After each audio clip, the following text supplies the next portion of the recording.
temple. They went to the temple one afternoon to take part in the 3 o'clock prayer service. Para umating sila ng service. Worship service. Eh, may mga tao na nakikita talaga dito. Hallelujah. Yung pag-attend mo ng service ngayong umaga, hindi ito mawawalang kabuluhan. May gagawin itong katapatan Diyos sa buhay mo. Pag tayo nasa service ng Panginoon, may nangyayari di mala sa buhay natin.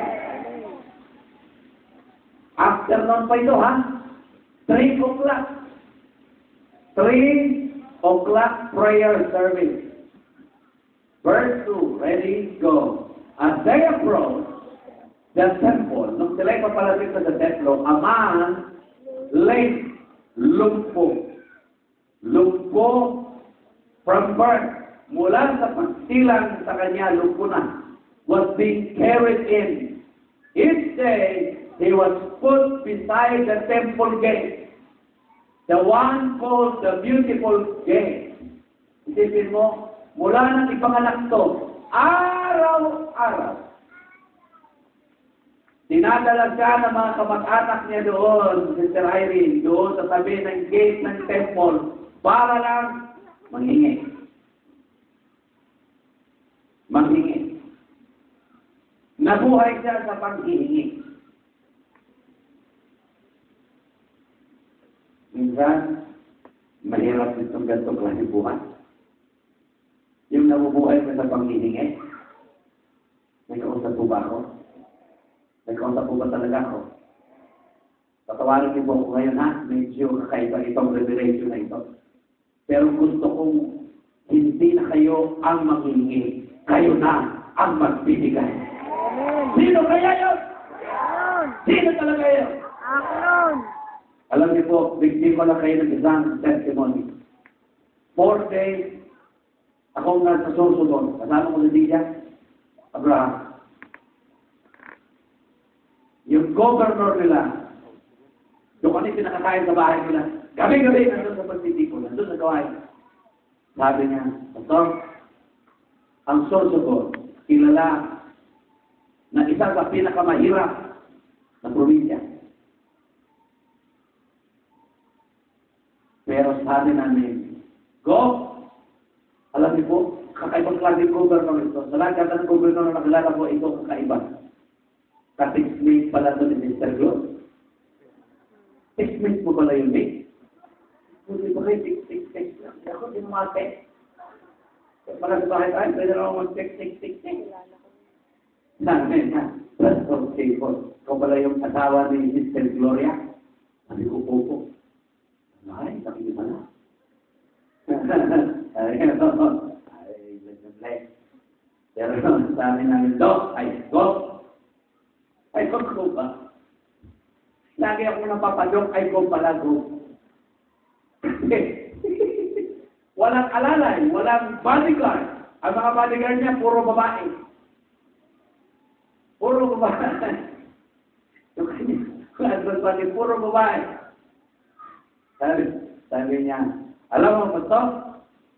Itong Sorsogon na ito, yan sa pinakamayang probinsya. Pero sabi mo, hindi.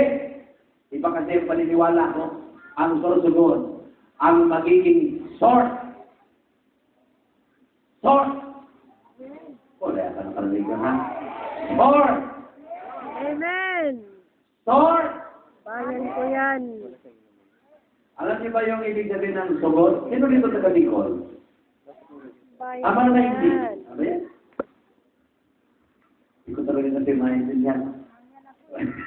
Patagal naman mag-asawa ito, pero hindi ako tinuruan na yun sa dito makamalo ko ako. Mamaya ka na tanong sa iyo. Ay, paano ba kayo mga kapatid? Ano yan? Hain na hindi? Hain na. Hain na ka mo. Hain na ka mo. Di ba mag-Tagalog na lang ako. Eto, sabi ko, go! Mula ngayon, hindi na Sorsogon ito. Source! Ano po yung source? S-O-U-R-C-E. May pinagkaiba yung source at saka channel. Yung tunnel, pag kayo may alulot, nadadaluyan lang yan ng tubig pag may ulan. Tama? Ang gamit ng alulot pag may ulan lang. Pero pagka source ka, ibig sabihin dam. Alam niyo yung dam? Yung dam na yan ang nag-distribute ng tubig. Araw-araw, ang dam dapat nagre-release ng tubig. Dahil habang nagre-release siya, may parating na naman. Amen.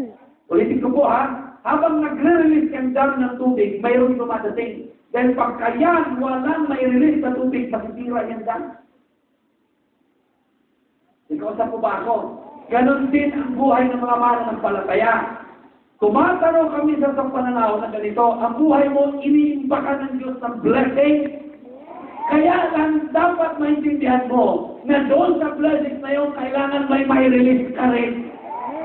Hindi ka pwedeng kuha lang ng kuha. Kasi pag wala ka may release, masisira yung dam mo. Masisira yung source mo. Kaya maraming mga dam na sisira kasi siniglalabas ng tubig. Ang buhay ng Kristiyano, amen? Ganito ang kanyang pananaw.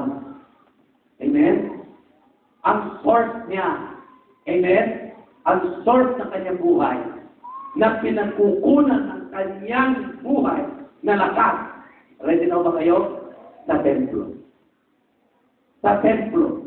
May kausap po ba ako? Sa templo. Sabihin nyo nga, sa templo.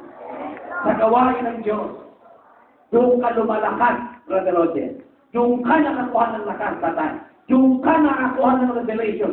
Doon ka nakakuha, amen, ng direction. Dito, si Peter and John, alam niyo po, nung pumunta ko sa Israel, napuntahan ko na yan. Nakita ko yung beautiful gate niya. Sarado na yan ngayon, heaven. Wala nang pumapasok dyan. Pero noon, kung meron mang hapon na pinipilahan ng tao, yan yun. Beautiful gate ang tawag niya. Kasi sa sentro ng buong Jerusalem, kakaiba siya talaga.